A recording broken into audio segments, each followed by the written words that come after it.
Well, before that verdict came down, a psychologist took the stand for the defense, saying that the former coach suffers from what's called histrionic personality disorder. It's characterized by a deep need for attention, and the psychologist says it may lead to inappropriate sexually seductive behavior. He says his 6-hour conversation with Sandusky was just part of his diagnosis.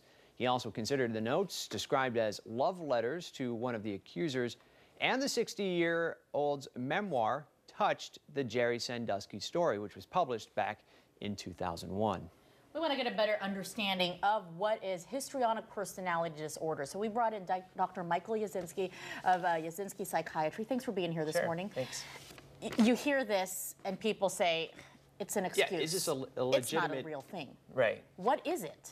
So it actually is a real diagnosis. Okay. Let's just put that out there. It's in our diagnostic manual, so it is a true diagnosis.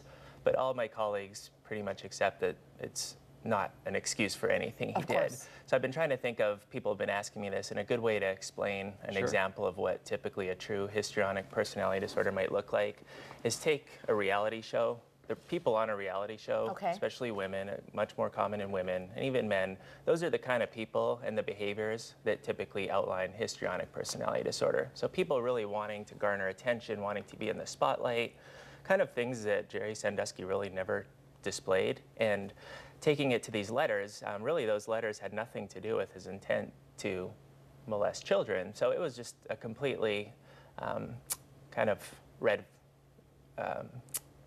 distraction for the jury, basically. Sure. So now, is this a disorder that comes and goes just based on your environment, or is this something that once you are diagnosed with it, you're kind of stuck with it and you're always vying for the attention from people? It's something that's genetically linked, so there's a risk if your family has it. It's something that shows up early on in teenage years, and it's something that lasts throughout your life. There's really no good treatment for it. Psychotherapy and kind of talk therapy can help people control some of the bad outcomes that come from his behavior or that behavior, but there's no fix to get rid of the disorder necessarily. I mean, from what you're explaining, it sounds like someone who a bit obviously needy, someone who likes to be in the limelight, and usually it comes down to their own self-esteem of why they need this, and for his defense attorneys, of course, to use this, just outrageous?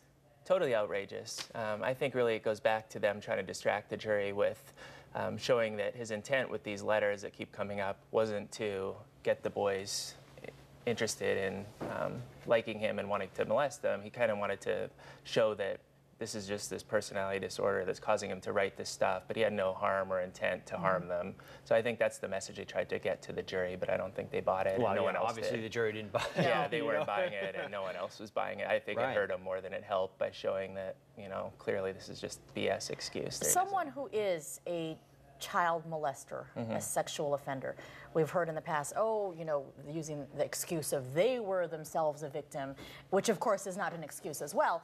But can you give us any insight? What is going on through their mind? Why in the world did they think it's okay to do something like this? And in Jerry Sandusky's case, over and over and over again. Right, so there's actually a lot of interesting data, especially recently with more technology showing that the brains of people with sexual addictions or child molesters have significantly different brain kind of development than other people. So there's one side of people that think this is something you're born with, kind of something that you can't control necessarily. We're not quite there yet. I think it definitely has a role in some physiology, but there's also the behavior side of it that, you know, can be controlled and treated. So a lot of people are saying this is something that you can't necessarily control and you're born with. Kind of an excuse to some degree, but there's definitely enough evidence saying that there is something going on inside of their head that is significantly different than most people. What I wonder with him is what happened in the last 10 years, because typically child molesters don't just stop behaving this way. So whether or not it was a lack of opportunity, I wonder what's been happening since then and how he's been handling that. There must have been something else there that we don't know about. Or do we just not know and no one's come forward yet? So I'm interested to see if more people come forward, if it was an internet. They've mentioned that, yeah. They've mentioned there could be more victims out there that just didn't come forward. And why come forward now? He's facing up to 442 years in prison, so why come forward now? Because there's not much more they could really do to him. And what it puts them through, the victims, I mean, even the people that have come forward, this is going to have a long-lasting effect. And that's a whole other side of it is what the victim is going through. I feel bad for the victims. Sure. I mean, do they ever get over something like this? There is some sense of, you know, he got convicted, and that feels good to some degree, but then this will go away and they're left with having to relive everything, and the appeals will go on for years, so they're going to relive everything for years. And I'll argue that I think in the end they'll probably be worse off for having to do this. Wow. I can't tell people not to want to come forward, but I think it's going to be very hard for the people that have to really get over this. Okay, Dr. Yasinski, thank you so much for bringing some insight into this obviously high-profile case that's hopefully will encourage more people to come out knowing that justice can be brought. For sure. Okay, thank you so very much. much. Yeah, I really appreciate it.